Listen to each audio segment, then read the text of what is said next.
¿Qué tal? ¿Cómo les va? Este es nuestro encuentro semanal para hablar sobre lo que ocurre en el Parlamento, no solamente a nivel nacional, sino también a nivel provincial. Mi nombre es Daniel Romero, que conjuntamente con Julián Saucedo vamos a intentar comprimir en 30 minutos lo más importante que ha acontecido en la última semana. ¿Cómo te va, Julián? ¿Cómo estás, Daniel? El gusto de saludarte en una semana que tuvo debate en el marco de lo impositivo por el mínimo no imponible, por lo que pagan los monotributistas en relación a los trabajadores en dependencia, los autónomos, pero en el medio se coló un debate que vamos a abordar también en el programa, que tiene que ver con la financiación a la cultura, este impuesto que se les cobra a los casinos y que sirve muchas veces para financiar organismos que hacen al desarrollo de la cultura. ¿Cuánto van de burocracia y cuánto va concretamente en el desarrollo de esos proyectos? Es uno de los puntos altos que tuvo la sesión nacional del Congreso de la Cámara Baja de Diputados. Sin mayores preámbulos, arrancamos directamente por la legislatura provincial, por Corrientes y el senador José Pitín Ruiz Aragón, un proyecto que fue aprobado por unanimidad, declarar de interés cultural los delitos, o mejor dicho, los juicios contra delitos de lesa humanidad que se han efectuado en la provincia de Corrientes. Esto decía el senador Ruiz Aragón. Para nosotros era importante materializar como un patrimonio cultural de la provincia de Corrientes todas esas sentencias que se dieron, que no son meros papeles escritos y que no son solamente sentencias, sino que es una larga lucha de familiares, de ex detenidos y de toda una sociedad argentina que pelea por el nunca más, ¿no? Que no vuelvan a suceder esos crímenes de terrorismo de Estado. Estamos contentos además de poder sacarlo con unanimidad, ¿no? El compromiso también en este caso del bloque de senadores de la UCR, que el compromiso con los derechos humanos y con los organismos de derechos humanos. Así que felices de que hoy se pueda sancionar eso. Dentro de esto hay que reconocer que Corrientes fue el primer lugar en el interior del país que se hizo un juicio de esta naturaleza. Sí, fue el primer lugar y además en el anexo del texto de ley constan todas las actuaciones judiciales referidas a eso. No hemos solicitado informe al Poder Judicial para poder tener la data y que no se nos pase ninguno. Y bueno, también, ¿no?, en el proceso constante de demandar siempre justicia, ¿no? En los últimos tiempos hemos visto también cómo se le ha otorgado domiciliaria a muchos represores que han cometido delitos de lesa humanidad, y también en esta actuación legislativa también volver a pedir que eso no suceda, ¿no? Que los jueces actúen dándole cárcel común como corresponde a esos genocidas. En las últimas semanas conversábamos respecto a los dichos del expresidente Mauricio Macri sobre la figura de Irigoyen. Este debate que se dio en la comunidad, en los medios de comunicación, tuvo su instancia también en el ámbito legislativo. Refiere Diógenes González, senador provincial por la provincia de Corrientes, a la figura de Irigoyen, a lo que significaron los dichos de Mauricio Macri y también a un proyecto que me parece de lo más importante que dio la última sesión de Cámara Alta en la provincia de Corrientes, que es la reforma del Código Electoral, en algunos puntos que son de forma, pero que destapan la posibilidad de discutir cómo elegimos a los que nos representan. Escuchamos a Diógenes González de la Unión Cívica Radical. Fue un debate que se dio justamente en relación a estas declaraciones. Bueno, ustedes saben que en el Comité Nacional de nuestro partido se emitió sobre el tema y bueno, quisimos dar por agotada esta discusión, ¿no? Creo que fue una iniciativa de senadores del justicialismo, pero quisimos dar por cerrado este debate en atención de que sabemos que el expresidente inclusive se ha retractado, digamos, de aquellas declaraciones o ha hecho algunas aclaraciones, ¿no es cierto? Así que, bueno, de alguna manera primó este criterio y se dio un interesante debate aquí en el recinto sobre las características de la gestión del presidente Irigoyen, y en mi caso resalté la importancia que tuvo en su gestión educativa, ¿no? Que el 3.126 escuelas y el descenso del analfabetismo del 20% al 4%, así que realmente ha sido formidable el trabajo que ha hecho ese presidente en la cuestión educativa. Lo que hemos visto también dentro de lo que son los proyectos presentados, usted ha presentado un proyecto de modificación de la ley electoral. Sí, hemos presentado con la senadora Graciela Rodríguez un proyecto de ley por el cual fundamentamos de alguna manera fortalecer la autonomía de los partidos políticos en el proceso de la selección de candidatos, justamente porque a veces antes de la oficialización de las candidaturas suele ocurrir fallecimientos, renuncias o decisiones del Poder Judicial que implican que los candidatos no son viables. Por ejemplo, cuando una persona no tiene la antigüedad de los 5 años para una candidatura comunal, por ejemplo. Así que eso hace que ese proceso necesite puntualmente que sean los partidos políticos los que puedan reemplazar esas candidaturas. La verdad que llamó la atención porque el proyecto presentado por el justicialismo era el proyecto de repudio a los dichos de Mauricio Macri. Fue aprobado por unanimidad en el Senado. Recordemos que la Cámara de Diputados no le dio tratamiento, sino lo giró directamente a comisión. El Senado por unanimidad dio la sanción favorable a este proyecto. Bueno, le preguntamos a Ignacio Cela dos cosas. Primero, ¿por qué le dieron ese apoyo o avanzaron en ese acuerdo con el justicialismo para declarar el repudio a los dichos de Mauricio Macri? Y también hablamos con el senador Goyano por otro proyecto, un proyecto de declaración de ciudadano ilustre a un artista plástico muy particular, porque esto no es habitual en el ámbito parlamentario. Esto decía Ignacio Cela. En el caso nuestro fue terminar una polémica que verdaderamente no le sirve a la sociedad argentina. Y bueno, se explayaron sobre el tema el senador Flinta y el senador Diógenes González. La idea es mirar para adelante, siempre teniendo en cuenta los errores cometidos, ¿no? Que creo yo en la historia argentina nadie puede tirar una piedra en este momento, ¿no? Así, dentro de los proyectos también sancionados en el día de la fecha, uno referido a declarar ciudadano ilustre a una persona de Goya. Sí, a Rodolfo Insaurralde. Es un artista goyano, nacido en Goya y que hizo sus primeras pinturas, la hizo en nuestra ciudad. Estudió en la Escuela Municipal de Artes Plásticas y luego también se viajó a Buenos Aires, se fue a estudiar a Buenos Aires y se instaló en Buenos Aires. Ha expuesto en distintos países del mundo, en Estados Unidos, Europa, en América también. Es un artista muy, pero muy reconocido a nivel nacional. Es un pintor notable que no solamente es conocido en Goya o la provincia, sino en todo el país. ¿Y por qué el tema volvió a diputados, perdón? Porque hubo una pequeña modificación, pero modificación de forma que me pareció razonable pero Rodolfo es un pintor increíble, ha expuesto, siempre va a la fiesta del Surubí en nuestra ciudad y es una expresión del hiperrealismo. Sus pinturas parecen verdaderas fotos muchas veces.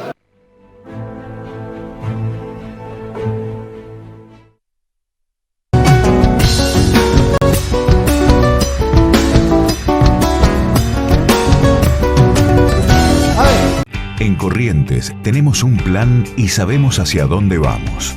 El Plan Estratégico Participativo Corrientes 2030 incluye propuestas para el desarrollo industrial, la mejora de la infraestructura de caminos y puertos, la informatización de la educación, la salud y la seguridad y la producción de naturaleza sustentable.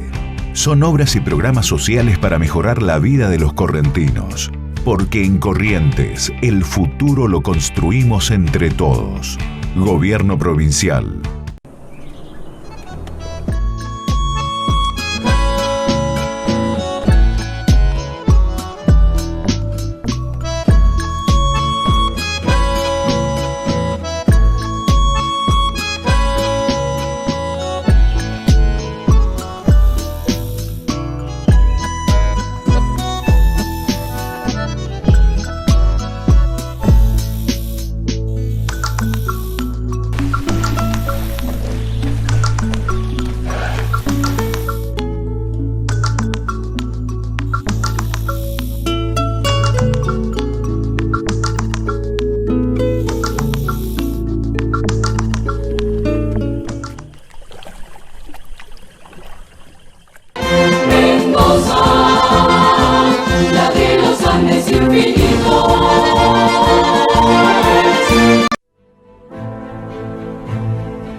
involucrarnos a la realidad nacional, particularmente a una Cámara de Diputados que en primera instancia tenía como epicentro el debate por el mínimo no imponible, por la ley que busca regular el impuesto a las ganancias que a veces pagan trabajadores que no tienen ingresos mayores a lo que se establece como canasta básica en nuestro país, en un contexto de mucha inflación y en un debate que algunos entienden inverosímil. Pero en esa discusión, por la inflación lo entienden inverosímil, no porque sea poco necesario, sino porque a fin de año estaremos discutiendo seguramente de nuevos números. Por eso, y por lo laxo de ese debate, empezamos a prestarle atención a otras cuestiones y se concitó la atención de las fuerzas vivas también por otro tema, el tema de la financiación a la cultura. Hay un proyecto del diputado Pablo Cabro que establece que la financiación a la cultura se va a hacer por los próximos 50 años. Hay un dictamen de minoría que plantea 8 años en ese debate y un clima legislativo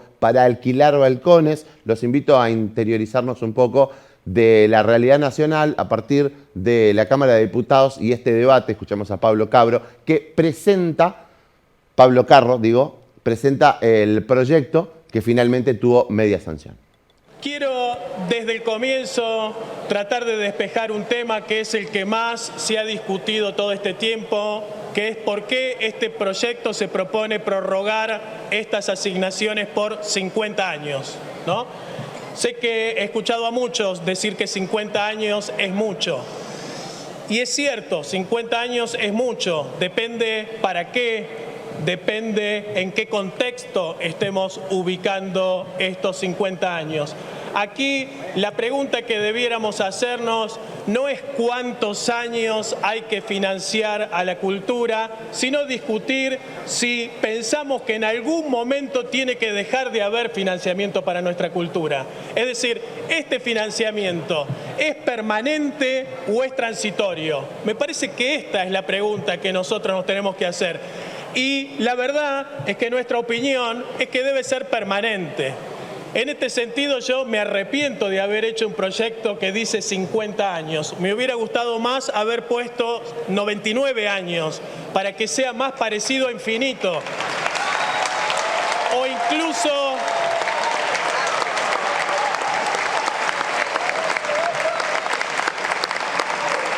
incluso más. Le hubiera puesto 104 años para que dure como el Magic Click toda la vida, porque eso es lo que nosotros queremos para nuestra cultura. Y termino, sobrado de tiempo, queriendo agradecerle al tremendo activismo cultural, los sindicatos, los actores, los directores, las actrices, los que se pusieron esta pelea al hombro para que hoy podamos aprobar este proyecto, que sea ley. Gracias, señor presidente. Gracias.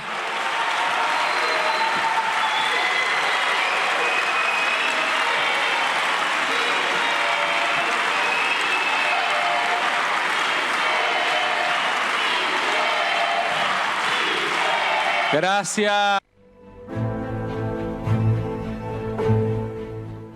Lo particular que tiene el Congreso de la Nación en este año lo venimos marcando, la intensidad en sus debates. Se llevan a climas en realidad por momentos enardecidos y muy profundos a la hora de los debates, pero prácticamente eso se ve en lo cotidiano de las sesiones y los debates van variando de temas, pero siempre con un clima intenso, sesiones maratónicas que comienzan al mediodía, terminan pasada la medianoche. Eso es lo que por lo menos se encuentra en este año en el Congreso de la Nación. Este tema en particular, bueno, la discusión se centraba no solamente en el financiamiento de la cultura, si será exclusivamente para las producciones culturales, o estamos hablando de organismos, una estructura mayor del Estado, que es lo que se está financiando con este impuesto. Bueno, esa era la postura un poco de Hernán Lombardi, quien es un claro referente de la oposición en materia cultural, y esto argumentaba en el Congreso de la Nación.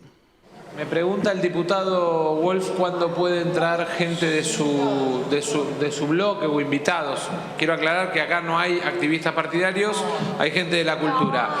Lo que le quiero decir es que la semana pasada su bloque pidió autorización para invitar instituciones por el tema de la boleta única y la tuvo, y digamos, en todo caso lo que no anduvo fue la convocatoria. Gracias.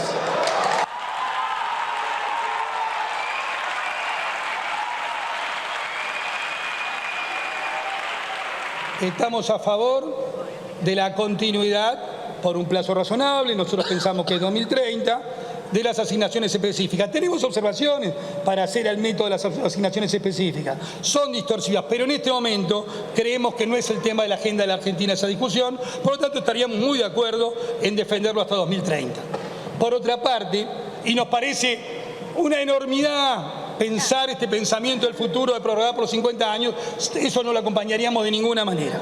Tenemos la tranquilidad que otros grupos de Frente de Todos piensan lo mismo que nosotros con respecto al plazo. Serán tildados de neoliberales, no lo sé. Segunda cuestión para este punto. Estamos de acuerdo que hay que tender a limitar las burocracias. Entiendo, compañeros del interbloque Juntos por el Cambio van a proponer cláusulas adicionales sobre cómo limitamos estas asignaciones específicas a la construcción de burocracia a toda luz es inútil. Estamos también a favor de financiar organismos superpuestos que tienen que ver necesariamente con la construcción, insisto, militancia, como la Defensoría de Servicios de Comunicación Audiovisual. Y por otra parte, y también muy importante decir que esos recursos que tendríamos, que no estarían más en la Defensoría, proponemos pasarlo a las bibliotecas populares. ¿Qué le parece si lo pasamos a las bibliotecas populares? ¿Por qué no se lo podemos pasar a las bibliotecas populares? ¿Por qué en vez de tener burocracia no compramos libros? Compremos más libros, muchachos, compremos libros. Esos fondos, compremos libros. Miren qué bueno, compremos libros digitales. Las bibliotecas populares, como muy bien se dijo en la época de Sarmiento, han ido poblando todo el país.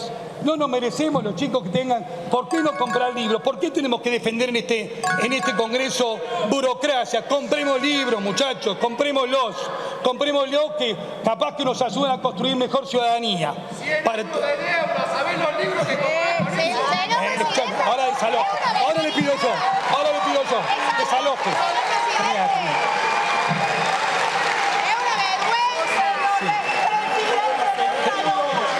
Ya redondeo, presidente. Presidente. Oiga, lo hace respetar, presidente. Nos están faltando el respeto. Pido colaboración a todos para seguir con la sesión. Silencio, por favor. El pueblo no delibera ni gobierna, sino a través de sus representantes. Yo entiendo que haya gente de buena fe que defiende la cultura, y yo comparto, pero también hay gente que viene a apretar diputados. Presidente, no lo permita, presidente, por favor. Somos los representantes del pueblo. Los que estamos acá son los representantes del pueblo, presidente. Quiero terminar, señor presidente. Señor presidente, quiero y le agradezco decir que no hay lugar. Ha quedado claro a lo largo de mi exposición que somos defensores de la cultura, del cine, del teatro, de la música, de las bibliotecas populares. Pero jamás defenderemos ninguna burocracia, jamás defenderemos hacerlo como cultura partidaria. La pobreza pasa al 40%, la inflación destruye los salarios, las jubilaciones, las empresas. No hay lugar para seguir manteniendo privilegios. Y no son los artistas los que tienen los privilegios. Los privilegios los tiene la política partidaria y la burocracia que se mete en el medio. Y este mandato lo vamos a hacer respetar, señor presidente. Gracias.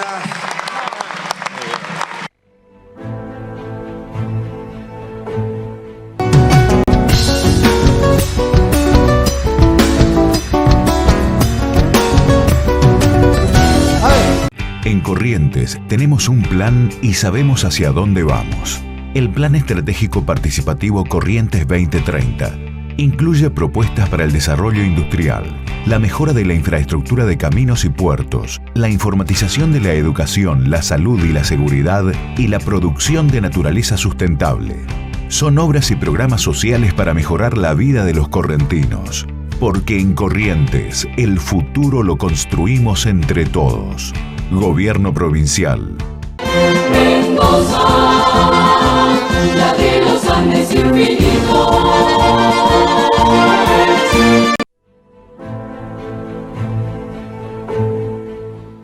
Y nos involucramos en el último tema, el que motivó la sesión de esta semana y que estuvo en el centro de los medios de comunicación, principalmente en materia económica. Se discutió respecto al mínimo no imponible y a cómo impulsamos el trabajo, qué tipo de regulación hacemos al sector privado, a los principales aportantes y alrededor de 4 millones de argentinos que se ven involucrados en el impuesto a las ganancias por prestar servicios como monotributistas, incluso algunos autónomos. José Luis Espert refiere a la cuestión que tuvo media sanción y algunos planteos por parte de la oposición en el Congreso.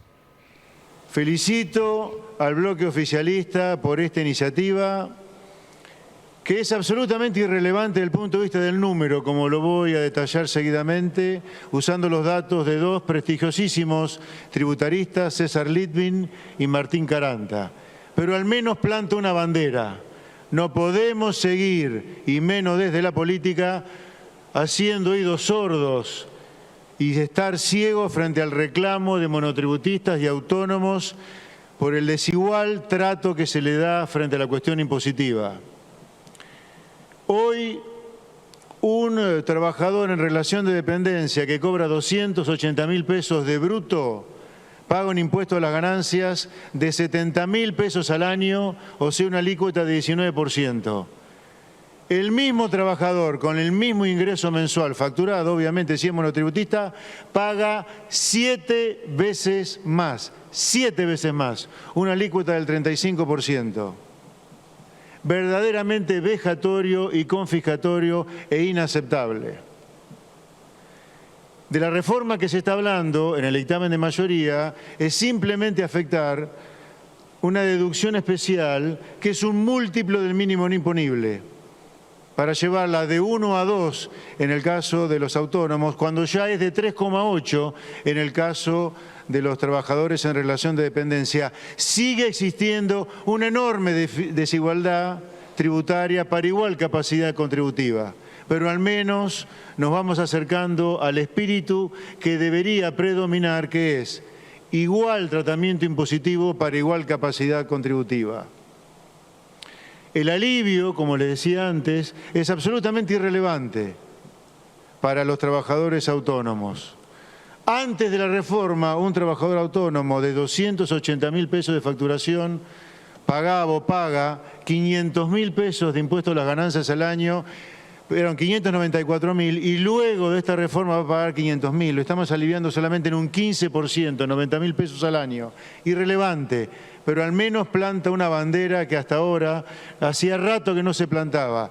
Que también hay trabajadores autónomos en Argentina absolutamente arrasados por el sistema impositivo. Yo diría, para ir redondeando, que deberíamos avanzar, además de este múltiplo en la deducción especial, este múltiplo sobre el mínimo imponible, que ahora felizmente me han dicho que se va a modificar este dictamen de mayoría para que sea más fácil todavía, más laxo. Yo diría, en este trabajo integral que debería hacerse para los trabajadores autónomos, deberíamos recomponer los valores de las deducciones personales a cifras reales, igualar la situación de autónomos y asalariados, recomponer las deducciones fijas a valores reales, gasto de sepelio, seguro de retiro privado, seguro de vida, etcétera, y dotar a la escala de alícuotas de tramos que denoten verdaderos saltos de capacidad económica. Yo diría, para cada tramo debería estar separado por al menos 1,5 millones de pesos anuales, cosa que no ocurre hoy. Repito, tanto el dictamen de mayoría como el de minoría, si bien hasta ahora son absolutamente irrelevantes en cuanto al alivio fiscal que le dan a los trabajadores autónomos, por lo menos plantan una bandera inexcusable, que en Argentina, además de haber asalariados ya defendidos por poderosos sindicatos, también hay trabajadores autónomos que en el futuro probablemente sean emprendedores que van a dar trabajo. Convirtámonos desde esta Cámara en verdaderos defensores de los intereses de los trabajadores autónomos y en particular en esta circunstancia, en esta irrelevante pero necesaria modificación de la base tributaria para que tengan un alivio fiscal. Muchas gracias, señor presidente. La intensidad de los debates en el Parlamento Nacional van marcando un poco el ritmo político en todo sentido. Y eso es un poco lo que vamos transmitiendo en forma semanal con esta suerte de secuencias. Quizás no todo se puede llegar a transmitir, pero la intensidad que se observa permanentemente es bastante notable. Veremos qué pasa la semana que viene, no solamente con diputados de la Nación, sino también con el Senado y obviamente lo que pase aquí en la legislatura provincial, en Corrientes. Todo lo que tiene que ver con el resumen de lo que pase en ámbito parlamentario, usted lo va a tener aquí como siempre todas las semanas. Julián. Hasta luego, Daniel. Feliz día a todos los padres, para mi compañero de trabajo y para todos los que están del otro lado. Saludos.